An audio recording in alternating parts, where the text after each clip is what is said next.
You reprimand your child in the smallest, kindest way, and they completely freak out. What just happened there? If you want to learn more about rejection-sensitive dysphoria and ADHD, stick around. Hi everybody, welcome back to Project Happy Home. For those of you who are new here, I'm Tanya, a doctor, lawyer turned homeschool mom of 3 kids ages 11, 8, and 6. If you are interested in videos about secular homeschooling, homeschooling a child with ADHD, and living a more essentialist lifestyle, you have come to the right place, so be sure to hit that subscribe button down below. If you don't want to miss any of the other videos in this ADHD Parenting 101 series, be sure to hit that notification bell as well. In today's video, I am collaborating with my good friend Danielle over at TakeCareMama again, and we are going to be exploring the concept of rejection-sensitive dysphoria, or rejection sensitivity dysphoria. It's one of those curious things that has been described informally in literature, but there has been no real medical research done on rejection sensitivity dysphoria and ADHD, except to note that in a lot of clinicians' and parents' experience, rejection sensitivity is heightened in patients with ADHD. That connection has been given that name, rejection sensitivity dysphoria. Dysphoria comes from a Greek word that basically means too difficult to bear, too much pain to endure. So when we talk about rejection sensitivity, that is classified in the DSM-5. It is described as an overreaction almost, or an oversensitivity to a painful stimulus, an emotionally painful stimulus. So for example, all of us have a negative reaction and a stress response to being rejected, to being scolded, to being left out or teased. When we experience a negative emotional event, we do have a negative emotional response to it. That is literally what human interaction is all about. We are generally sensitive to feeling rejected. When we perceive that we are rejected, we feel it acutely. However, in some people, particularly in people with ADHD, this feeling, this natural emotional response is heightened to a point where they feel dysphoric about it, where it feels like a pain that is too much to bear. And it can feel like an actual physical pain. ADHD patients have described this as a physical pressure where they feel not only the normal physical signs of fear and flight response, where you feel your heart rate accelerate and you get clammy and you start to sweat and your breath increases or decreases in response to like this need to escape, that response that we have, that stress response to escape a tiger. They have that in an intensified way, and they also experience physical pain from it, where it's almost as though they are being physically hurt by this perceived emotional rejection. The key to understanding rejection sensitivity dysphoria lies in the word perception. The child or the adult with RSD does not need to actually be rejected to feel that heightened response, that heightened stress response to it. They merely need to perceive rejection. They need to feel rejected. And they tend to feel rejected much more easily than someone who doesn't have RSD, which makes it even that more complicated.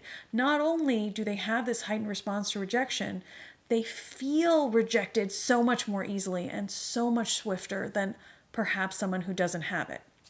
So a lot of times children with RSD can present as just being wimpy for their age and very, very immature and just histrionic and reacting in a babyish way, what we would call babyish, like man up, you need to do better now. And I think that boys with ADHD have a particularly hard time with it because in our society, in our culture, it's not allowed for boys to have a wimpy response to anything.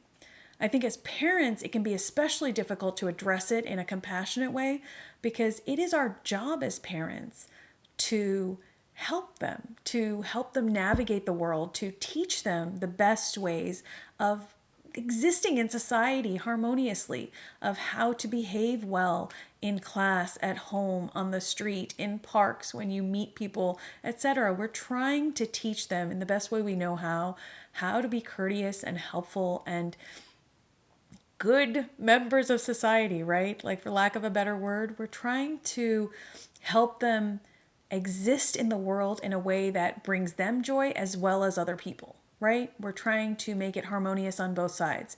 And part of parenting is to discipline in the sense of to teach.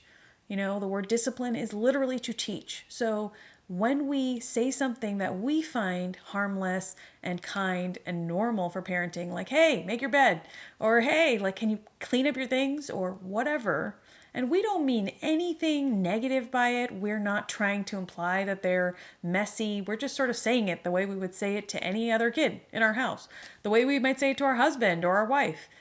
Sometimes our child can perceive that totally normal request, that totally normal reprimand that we find to be so glancing and small as a real affront. And they experience that as just like an attack on themselves. And that over response, that stress response, that heightened stress response is rejection sensitivity. That unable to bear it type of pain is rejection sensitivity dysphoria. And it might result in tears and crying or immediate anger. And that whole overblown response can be very triggering for us as parents, because here we are just sort of living our lives, doing our job as parents, being the best people we know how to be, trying to say things in a nice way. And we're getting this response even when we're doing like the best we can and we're actually not trying to be mean about it. So it can be very, very triggering. And as our kids get a little bit older and they start to look more like teenagers, you know, my son is 11, you know, he's that preteen age. You can compare his behavior with yourself at 11. You know, you can compare your children with more neurotypical children, and it becomes a little bit threatening at this stage. It's a lot easier to be patient with your kids when they have ADHD or are on the spectrum, when they are small and cute and babyish and they still look like they have miles to go before they leave your house. When they start to look like young adults and you're responding to this type of exaggerated response to small things, in your mind, small things, it can be very stressful on a parent. It can be very threatening to the parent because you fear for your child's maturity, right? You start to fear, what will this look like in the work environment when they're in their 20s? You know, their boss will say, you know, we didn't like your work and this particular report didn't come out well, or this, you know, client interaction wasn't great, which is part of work, right? You're learning from them as well. It's a new kind of parenting. You're learning how to do your job from your superiors, and your child melts down at that age. What will that look like? You know, this is no longer homeschooling. This is no longer a casual club encounter or a lesson at, like, you know, a coaching event. This is a real thing. I think that the most important thing for us to hold on to in these moments is that we have the power to teach our kids about their brains. Like, knowing why your brain is responding in the way it is the most powerful tool for anyone, whether they are neurotypical or neuroatypical. Understanding what is happening chemically, emotionally, is so empowering, I think, for children as well as adults. So with my child, like, I have explained what rejection sensitivity dysphoria is. I've explained that it's associated with ADHD. I've explained that the first thing you can do is sort of understand when you just freak out about something, when you're feeling it, you know, what does your body feel like? Like when you start to shut down or clam inside or make like a very, you know, sad posture, and you start to cry and everyone is looking at you like, what is happening?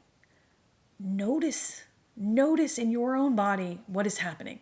Like, notice what those signs of stress are and recognize where you are emotionally. Like, are you just going to lose it? Because if you are, then you need right then to take care of yourself. Like, you need to figure out a way to remind your brain that this is not a tiger. This is not a tiger. It is not. It's like the same thing we parents have to do when our children trigger us. We have to give these skills to our kids. There is nothing wrong with being triggered in this way, but you do need to know how to self-soothe. You need to recognize it.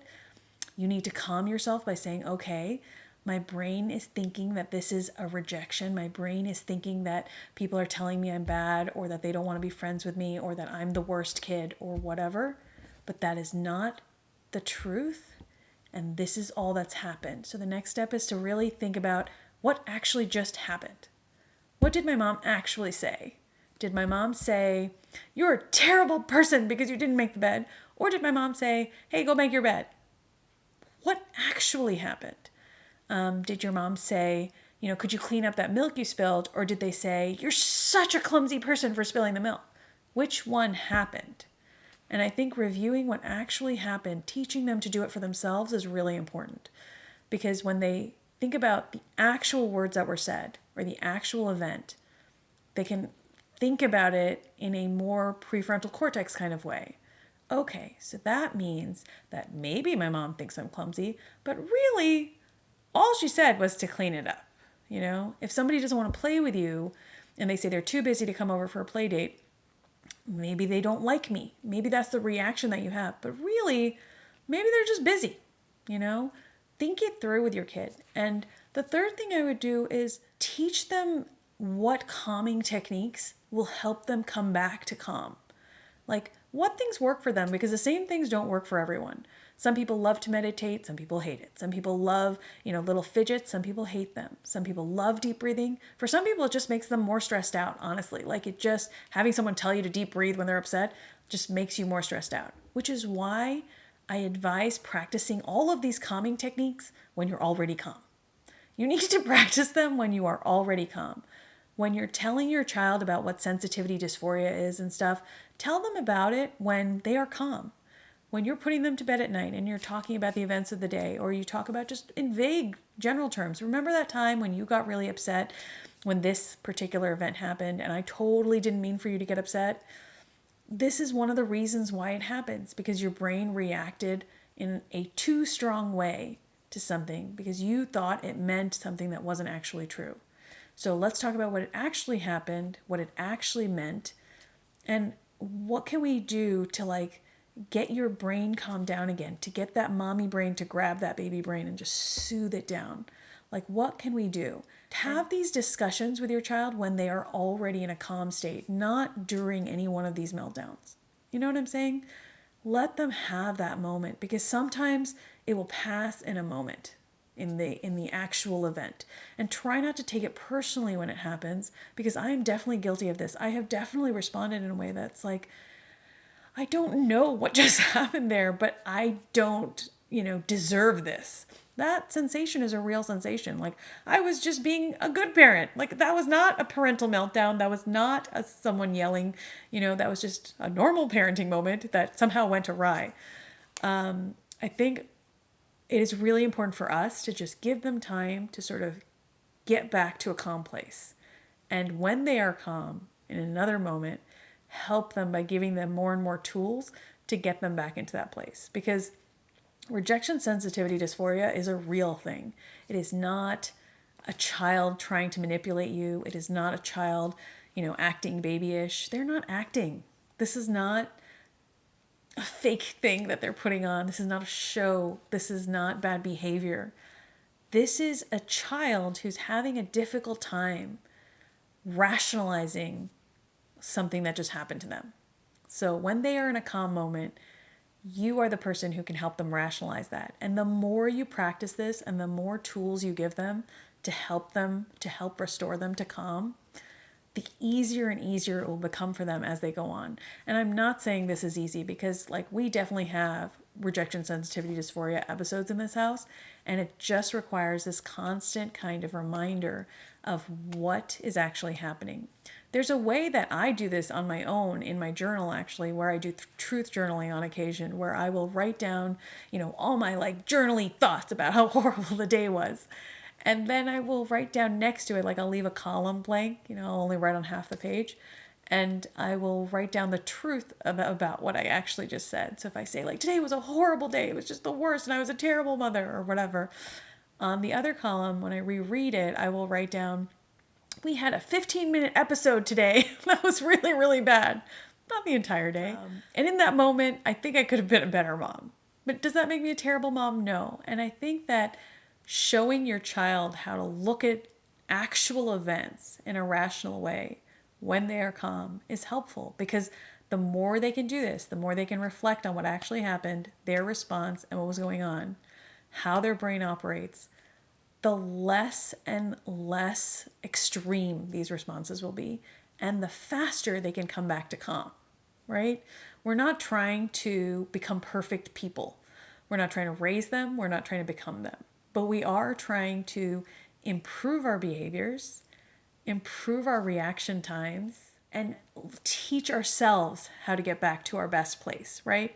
All the time. And that's not for anybody else's sake but our own. So if we could teach our kids this too, while we're learning it as well, I think that it can be a really bonding experience together. It's really hard to talk about rejection sensitivity dysphoria without acknowledging that sometimes you as a parent overreact too.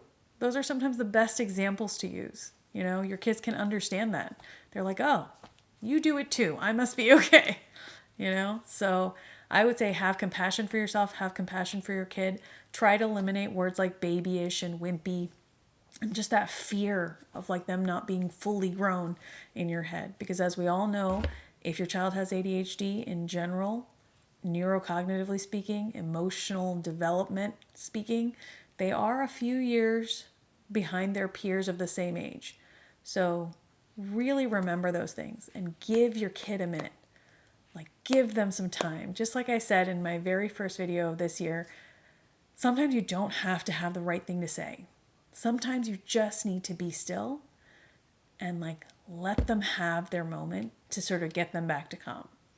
So I hope this video was helpful. Don't forget to check out Danielle's video. I'm sure she'll have really good things to say. Her son is a little bit younger than mine, and she has really good holistic, parent self-care things on her channel, not just about ADHD, but so be sure to check out her channel and her video. I will link it in the description box down below. And as always, you guys, I hope this was helpful and I wish you the very best day.